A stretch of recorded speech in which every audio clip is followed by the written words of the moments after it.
जलालभाई, कोकणामध्ये पर्यायाने रत्नागिरी जिल्ह्यामध्ये महायुतीला घवघवीत यश मिळालं आहे. मात्र सत्ताधारी पक्षात सत्तेत असणारा राष्ट्रवादी काँग्रेस पक्षाला म्हणावं तसं यश मिळालेलं नाही आहे आणि राष्ट्रवादी काही अवघ्या जागांच्यावर राष्ट्रवादीने समाधान मानलेलं आहे. काय सांगाल? नुकत्याच पार पडलेल्या नगरपालिका निवडणुकांमध्ये राष्ट्रवादी काँग्रेस पक्षाला नामुष्कीजनक पराभवाला सामोरे जावे लागले. तसं पाहता संपूर्ण जिल्ह्यामध्ये आम्ही 2 आकडी संख्याही आम्ही पार करून पोहोचू शकलो नाही. याचा एक राष्ट्रवादी काँग्रेस पक्षाचा कार्यकर्ता म्हणून मला नेहमीच दुःख आहे. परंतु या गोष्टींचा अभ्यास केला असता संपूर्ण जिल्ह्यामध्ये संघटनात्मक गोष्टींमध्ये कमी पडतोय असं याचा एक उत्तर या ठिकाणी असेल. जिल्ह्याचं पाहता गेल्या काही वर्षांमध्ये राष्ट्रवादी काँग्रेसचा आलेख हा उतरता लागलेला आहे.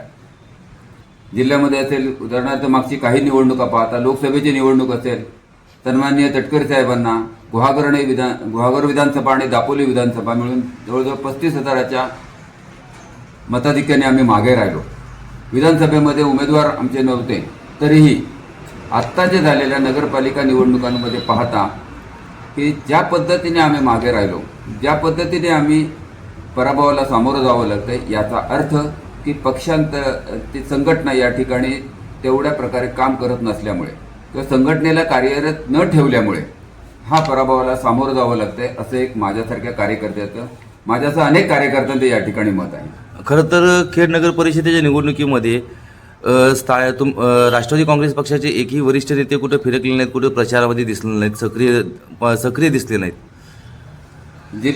खेड शहराच्या नगरपालिका निवडणुकांमध्ये राष्ट्रवादी काँग्रेस पक्षाला वरती सत्तेमध्ये केंद्रात असेल किंवा राज्यात असेल, ज्या वेळेला महायुतीमध्ये राष्ट्रवादी काँग्रेस असताना या ठिकाणी पूर्णपणे विश्वासात घेतलं गेलं नाही. कदाचित मी मगाशी म्हटल्याप्रमाणे संघटनात्मक कमतरतेमुळे कदाचित विरोधी पक्षाने आम्हाला तेवढं स्थान दिलं नसावं. या सर्व गोष्टींचा अभ्यास मी मगापासून आपणाला सांगत आहे.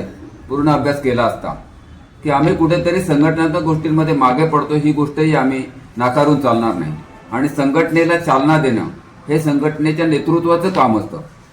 या ठिकाणी नेतृत्वाने पूर्णपणे एकट्याने हाताळल्यामुळे आम्ही या ठिकाणी कमी पडलो. कोणत्याही चर्चात्मक गोष्टींमध्ये वरिष्ठ पदाधिकाऱ्यांना कुठेही विश्वासात घेतले गेलं नाही. आम्ही सांगेल त्या पद्धतीने आम्हाला चालायचं, एवढंच आमच्याकडे काही वर्ष कार्यक्रम चालू आहेत आणि दुर्दैवाने म्हणावं लागेल की त्यामुळेच कदाचित आम्ही या ठिकाणी मागे पडतोय. या निवडणुकीत राष्ट्रवादी महायुतीतून बाहेर का राहिली? राष्ट्रवादीला महायुतीतून मागे की आम्हाला विचारलंच गेलं नाही. किंबहुना मी मग तो सांगितलं की संघटनाच्या गोष्टीमध्ये आम्ही कुठेतरी मागे पडत असलो, आमचं अस्तित्वच नसल्यासारखं या ठिकाणी सांगितलं गेलं. तुमचं अस्तित्वच काही नाही, त्यामुळे आम्ही तुम्हाला विचारत नाही, अशा एक वेगळ्यापणाचा आम्हाला या ठिकाणी अनुभव आला. परंतु या सर्व गोष्टी करत असताना वारंवार मी त्या ठिकाणी सांगतोय की जिल्ह्यामध्ये आमचे संघटनात्मक आधी थोडीशी कमी आहे आणि त्याचा फायदा विरोधकांनी उचललेला आहे. ही गोष्ट आम्हाला मान्य करावी लागेल. खरं तर आपल्या लोकसभा मतदारसंघाचे खासदार हे राष्ट्रवादी पक्षाचे आहेत आणि असं असताना देखील राष्ट्रवादीला खेड शहरामध्ये एकही सीट घेता आली नाही किंवा दारुण पराभव झाला.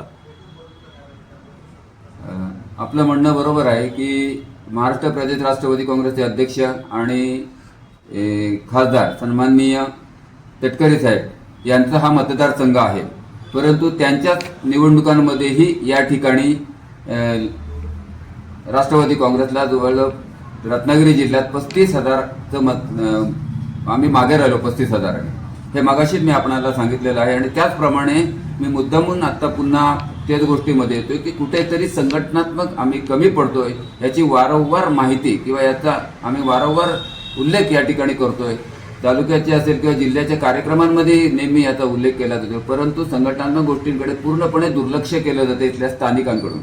किंबहुना जिल्ह्याचं नेतृत्व करत असताना जिल्हाध्यक्षांनी त्याकडेही वेगळ्या पद्धतीने पाहणं गरजेचं होतं. नवीन लोकांना पुढे घेणं, संघटनेच्या लोकांना कार्यरत ठेवणं हे अध्यक्षाचं काम असतं, नेतृत्वाचं काम असतं. परंतु जिल्ह्यात रायगडमध्ये आम्हाला चांगलं यश मिळालं, पण रत्नागिरी जिल्ह्यात मिळू शकत नाही, ही एक वेगळी गोष्ट आहे. सध्या झालेल्या निवडणुकांमध्ये आम्हाला आम्हाला त्यामुळेच आम्हाला पराभवाला सामोरं जावं लागतं, हे त्याचं मूळ कारण आहे. नगर परिषदेमध्ये झालेली पुनरावृत्ती जिल्हा परिषद आणि पंचायत समिती निवडणुकामध्ये होऊ नये यासाठी काय काळजी घेतली गेली पाहिजे? जिल्हाध्यक्षांना महाराष्ट्र प्रदेश अध्यक्षांकडून एक सूचना याव्यात की आपण याच्यामध्ये लोकांना सक्रिय करून घ्यावं, लोकांना त्याच्यामध्ये सहभागी करून द्यावं. एकला चलो रे जो कार्यक्रम आहे तो त्या ठिकाणी थांबून सर्वांना सोबत घेऊन काम करण्याची वृत्ती या ठिकाणी असेल तरच संघटना वाढते. या ठिकाणी माझं असं म्हणणं आहे की ज्या वेळेला राज्यामध्ये किंवा केंद्रामधलं सरकार जातं एखाद्या पक्षाचं आणि त्यावेळेला त्या असलेल्या मुख्यमंत्री असतील किंवा पंतप्रधान असतील हे नैतिक जबाबदारी स्वीकारून प्रथम राजीनामा दिला जातो. राष्ट्रवादी काँग्रेस पक्षाला जिल्ह्यामध्ये 2 आकडी संख्येही आम्हाला जवळ पोचता आलं नाही, हे दुर्दैव आहे. माझं असं मत आहे की जिल्हा नेतृत्वाने नैतिक जबाबदारी स्वीकारून जिल्हाध्यक्षांनी या ठिकाणी आपल्या पदाचा राजीनामा महाराष्ट्र प्रदेश अध्यक्षांकडे द्यावा.